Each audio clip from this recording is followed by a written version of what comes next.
Hi there VC, Steve Whitty here. Time for another video. This is part 2 of September's finds, as promised in my last video a couple of days ago. I said at the time I had quite a few finds to show, and I thought I'd split it over three videos.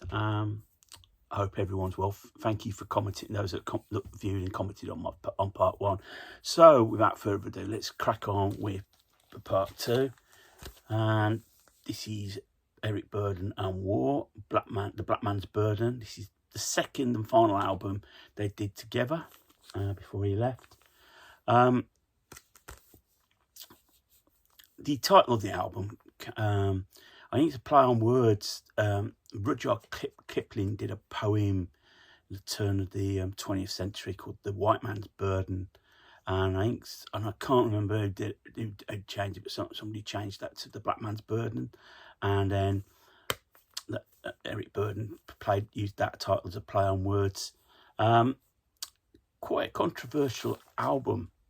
You've got the cover there, but you've got the back cover. You've got Eric Burdon rather against a provocative pose against the woman, and then it's a gatefold. Gatefold is the rest of the band with 2 naked white women. The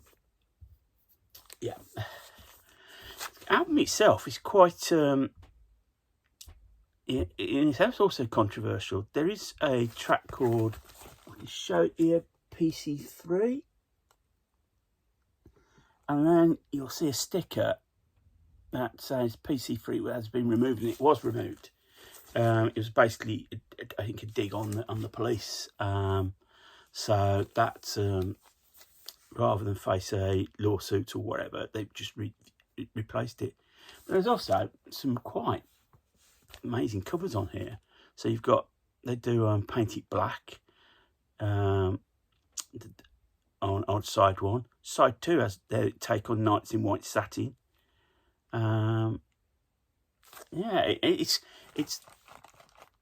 It sort of follows on from Eric Burdon and the Animals, but to put a more soul black thing. This is nothing like War as it became moved to. So yeah, it's quite a different album. Very difficult to see in there. It's not in the greatest shape, but it's actually really quite a good album, well worth seeking.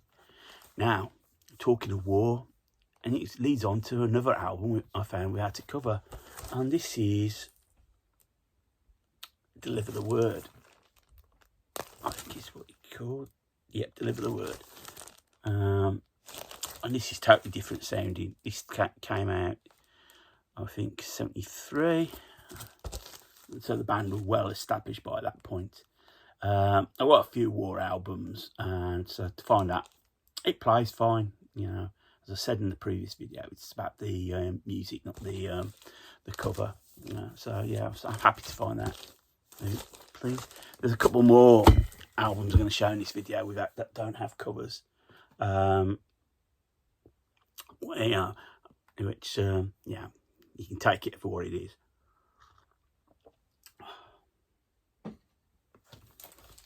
Next up, this is John Anderson, and this is the Songs of 7 album, released in 1980.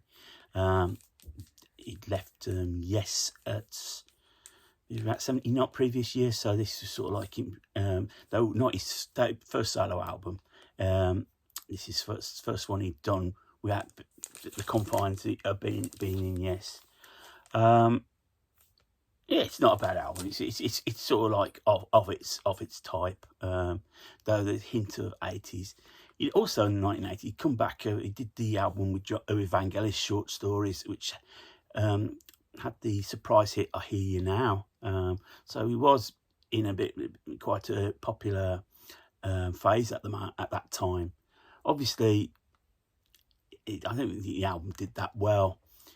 It also led up to getting back with the Yes guys. I think the project was going to be called Cinema, and then they sort of took it back as Yes with the 90125 album. But as this album goes, it's not too bad. It's quite a good album. typical John Anderson. The lyrics are very much of what he was into. This is Can Incandescence. This was a comp released in 1981. This is sort of like to launch like the Virgin mid-range price. So the opening track in here is I Want More, which was a minor hit single for the band in the UK, sort of on the back of disco scene. But you've also got songs that sort of go across the whole spectre of Can, with Michael Mooney and Damo Suzuki on there. It's all right. I actually quite enjoyed that album. It's all right. It's a good compilation. It's a good introduction into Can if you're not sure about them. Something totally different. This is Cheap Trick. This is their album Next Position Please. I thought the cover was a bit of a homage to Bruce Springsteen's Born to Run.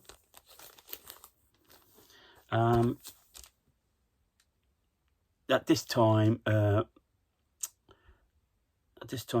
I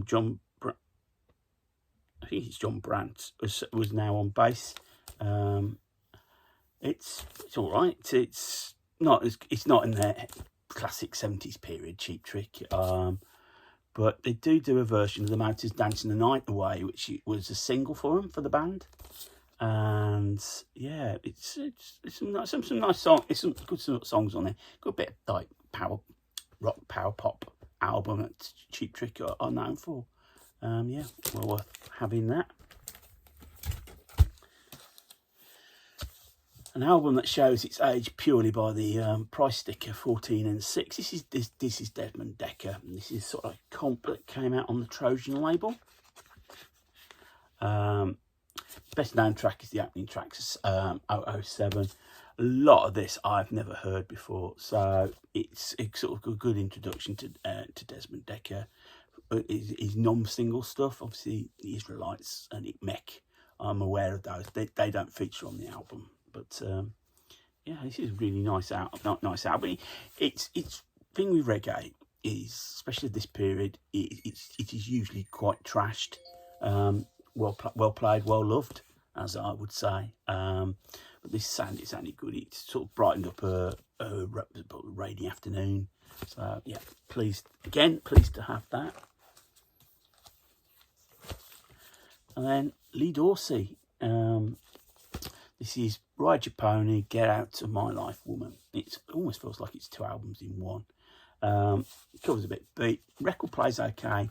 Records of that 60s ilk. They were pressed properly. So they might look a bit trash, but they actually do play reasonably well. I think heavier weight of vinyl there. Arranged by Aaron Toussaint. Reading up about Lee Dorsey, he didn't make that many albums. I mean, this doesn't have any of the songs he's well known for, Working in a Coal Man and Holy Cow.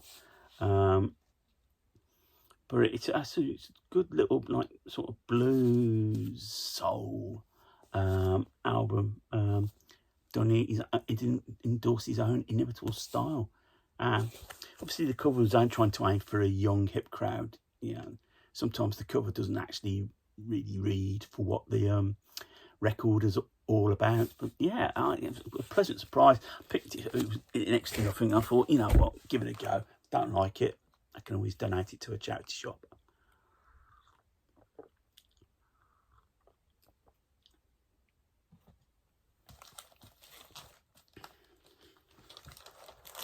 This I picked up purely because I'd never seen a copy of this before in the wild. This is two originals of the Grateful Dead. I'll get this out. The reason I picked it up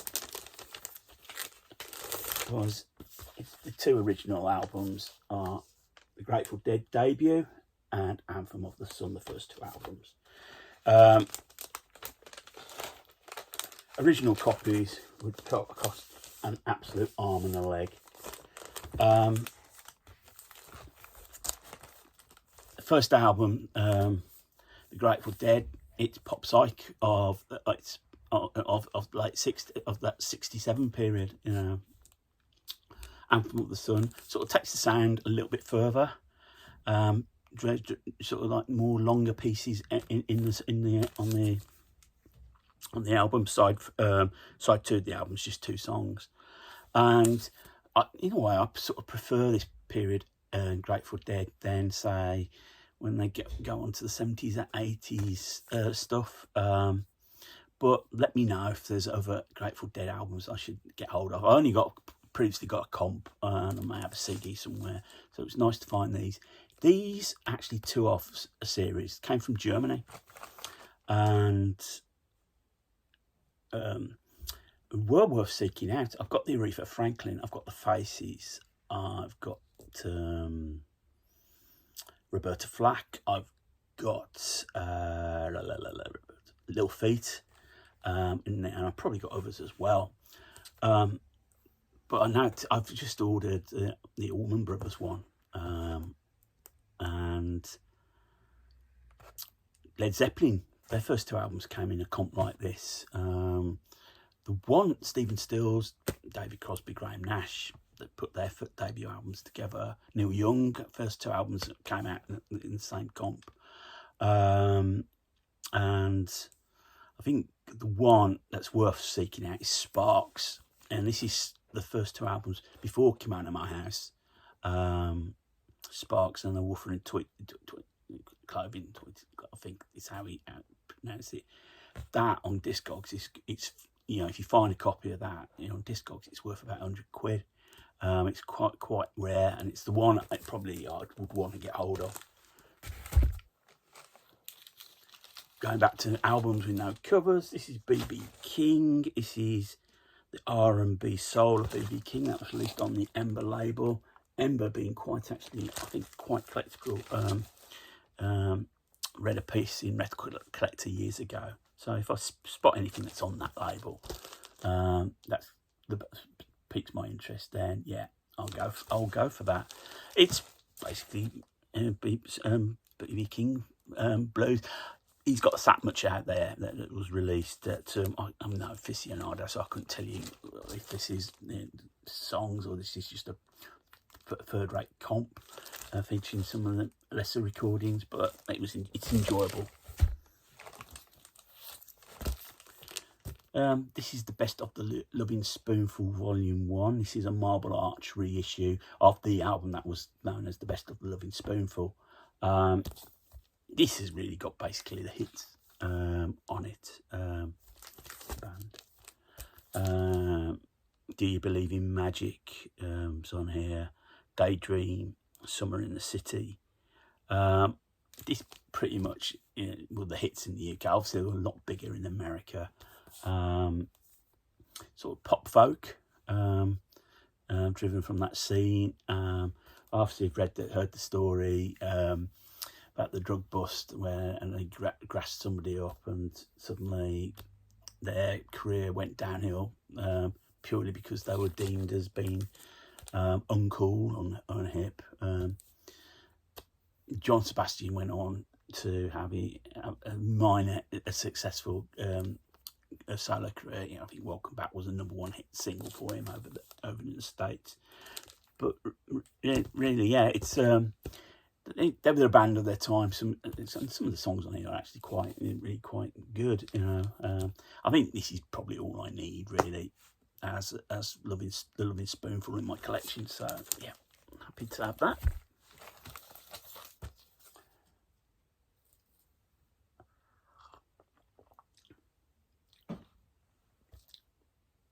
This is Days of the Future Past, Moody Blues. This is well, I would say it's not great because the sleeve's a bit knackered, but this is a mono copy, released in 1967. Now, this album's got a bit of history to it. By the time they got round to recording this, the Moody Blues were effectively finished. They had the big hit Go Now, but couldn't follow it up. They were sort of doing the cabaret chicken in a basket circuit, trying to do their songs with comedy in it, and they were tanking. There's a story where one guy went into the dressing room after the band played and told them that the worst band they'd ever seen, and paid good money to see this, and sort of left them, and they thought it was a bit of a career change for the band. They thought, he's right, we're not doing what we want to do. It was still signed to Decca. They set up DRAM, and they wanted to experiment with what's called dynamic sound system, which was sort of like a stereo sound. It was aimed really at classical, so they thought, well, let's get the band Moody Blues in to do a version of Dvorak's Brave New World. What was it? New World Symphony. I don't know where Brave New World came from, but New World Symphony. And the band weren't keen, and sort of like behind the record company's back, wrote and performed this. Now, they also got the London Festival Orchestra involved. The only time that they recorded together, the band and the orchestra, was during Nights in White Satin. Everything else was separate and mixed together.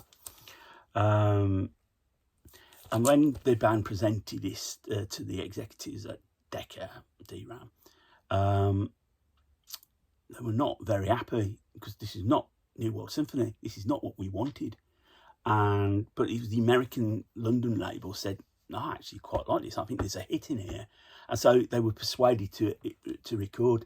Now, obviously, the track that I mentioned earlier, Nights in White Satin, sort of picked up, and it's got a life of its own. It was initially a hit single. It's been re-released a couple of times. I think in America got to number 2. I think last time it was a hit single was 1979, got top 20. But that doesn't just define the album. The album is basically a concept about a day. So you start with the day begins, dawn, the morning, lunch break, the afternoon, Forever Afternoon, Tuesday. Is a great song. It's a cracky song, probably the best song on the album, actually. And then the evening, and then the night, which is Nights in White Satin.